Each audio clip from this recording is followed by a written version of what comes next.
We're back to talk Warriors at Timberwolves, Game 2.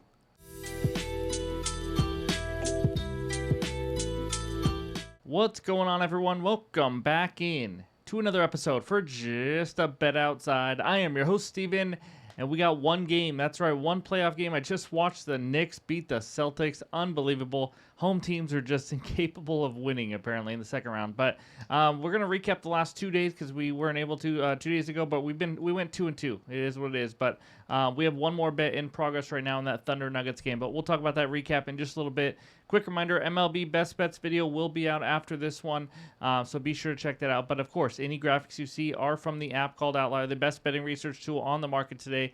Click that link below for the 7-day free trial. Let's get into it. And I got a dad joke, so here we go. I bought new shoes from a dealer yesterday. I'm not sure what they're laced with, but I've been tripping all day. Yep. In this video, we're going to recap the last couple days real quick, and then we're going to talk Game 2, Warriors-Timberwolves. It's going to be quick and simple. I have one best bet for it, and it's a one-unit play. Let's get a freaking winner. And, of course, we'll finish it with the recap. But hit that like button if you haven't already. Leave a comment below to help this channel continue to grow. If you're new to the channel, hit that subscribe button as we're on our way to 40,000 subscribers. All right, let's get it rolling, and that means it's recap time.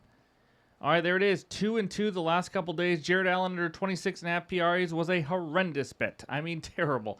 Evan Mobley got ruled out. I thought he would play. That was the big difference. I took a chance, and he just blew it out of the water. He had a huge game. Jimmy Butler under 22.5 points. Even with Steph going out early, he still stayed under. I think he ended with 20, so that was a nice win there. And then we just saw Drew Holiday over 3.5 assists, a very easy winner. I don't know if he ended up with 5 or 6. I know he had at least 5, but easy cash there. And then Celtics team total over 110.5. I stand corrected. They can suck at shooting yet again. I expected some positive regression from it. They, again, choked in the fourth quarter. Weren't even close to this total. So 1-1 split there. Been a lot of 1-1, 2-2s. Hopefully Jokic can go over 13.5 rebounds. I just saw the first, 4 minutes of the game, and they're already getting blown out. So we'll see. But anyways, that's the under tracker. The playoff record down 2.66 units. As you can see, we're up 29 on the dot during the regular season. So that's what we got for the recap. Now let's talk Game 2 in Minnesota. All right, we head out to the land of the tiny beverages where the T-Wolves host the Golden State Warriors. T-Wolves minus 10.5. Total in this one is 201.5. It is getting low.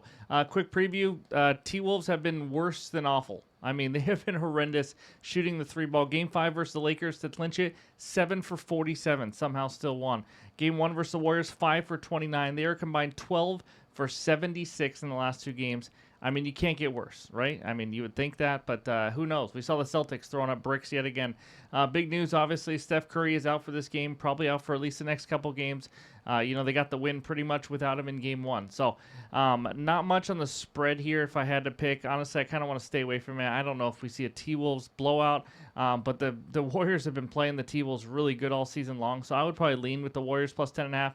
Even without Steph, but it's going to come down, can Minnesota, are they going to throw up planks again, or are they going to actually start making some threes? Because they were a top 5 shooting team from deep earlier this year. So I lean Warriors plus 10.5, but that's not my best bet.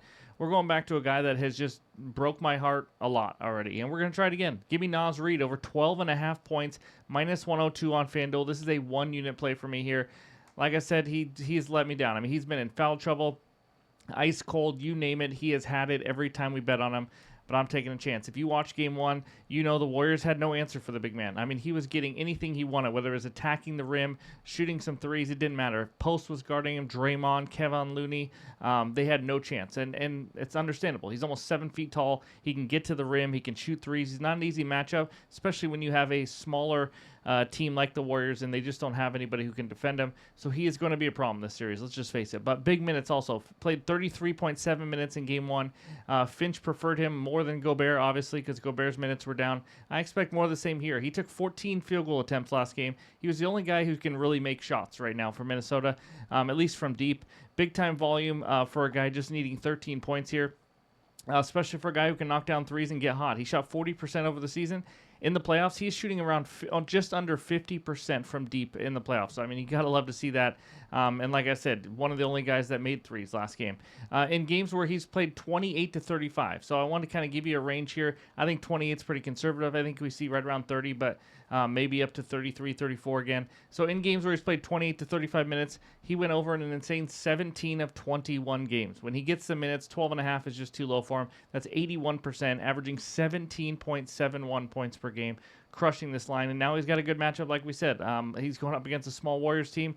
Warriors aren't going to just all of a sudden change their whole defense to defend Naz Reid. He's the guy who comes off the bench. Still got Anthony Edwards, Julius Randle, and all these other guys. It's pretty simple read here. Doesn't mean it's a win. It's just, for me, from what I saw in game one, he dominated, and there's nobody who can really defend him. He just needs to stay out of foul trouble, not go ice cold, and I think we should be good here with the minutes and the volume and everything.